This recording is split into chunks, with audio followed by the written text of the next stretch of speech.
প্রতিদিনের চিন্তা ও প্রার্থনা। 27 অক্টোবর। দিনের প্রধান চিন্তা। সকল অবস্থায় সমচিত্ত হইয়া চলিতে শিখিও।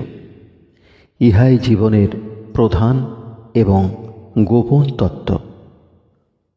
মুখস্থ করা যায়। যেজন দৃঢ়চিত্ত হইয়া কর্মফল লাভের সকল আসক্তি ত্যাগ করিয়াছেন, তিনি স্থিত মনোপ্রসূত শান্তি লাভ করেন। যিনি দৃঢ় সংকল্প নহেন, তিনি কামনার বশীভূত বলিয়া কর্মফলাসক্ত হইয়া চিরকাল কর্মেই আবদ্ধ হইয়া থাকেন।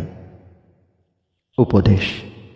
যেহেতু আমরা নিরাশ অথবা আহত হইয়াছি, সেই জন্যই আসক্তি বিসর্জন করিব। ইহা যথার্থ কাজ নয়, বরঞ্চ অন্তরে পূর্ণতা লাভ করিয়াছি, তাই ত্যাগ করিতে পারিব। সাধারণত আমাদের জীবনের ধারা সমভাবে প্রবাহিত হয় না।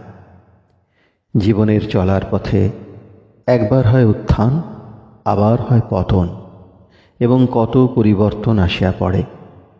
কিন্তু যাহারা জ্ঞান লাভ করিয়া জীবনে অগ্রসর হইতেছেন, তাহারা ঘটনাপ্রসূত অসম অবস্থার মধ্যেও সমতা রক্ষা করিয়া চলিতে পারেন। আমরা এই ধরনের সক্ষমতা বিষয়ী বা সংসারে হিসাবী হইয়া অর্জন করিতে পারি না, বরঞ্চ অন্তরের গভীরে প্রবেশ করিয়াই অন্তরে শান্ত ভাব লাভ করি এবং এই চেষ্টায় সক্ষম হই। প্রার্থনা।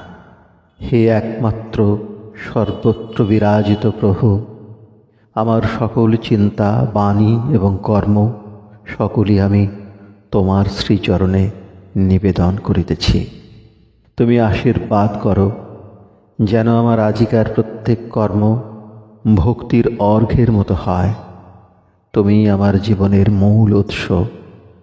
আমি তোমারই দিকে মুখ ফিরাইয়া আমার সমগ্র হৃদয়ের প্রেম ও বিশ্বাস নিবেদন করি। একমাত্র তোমারই মধ্যে আমি আমার আনন্দ ও বিশ্রাম পাই। একমাত্র তোমা হইতে আমি আমার প্রাণ ও শক্তি আহরণ করি।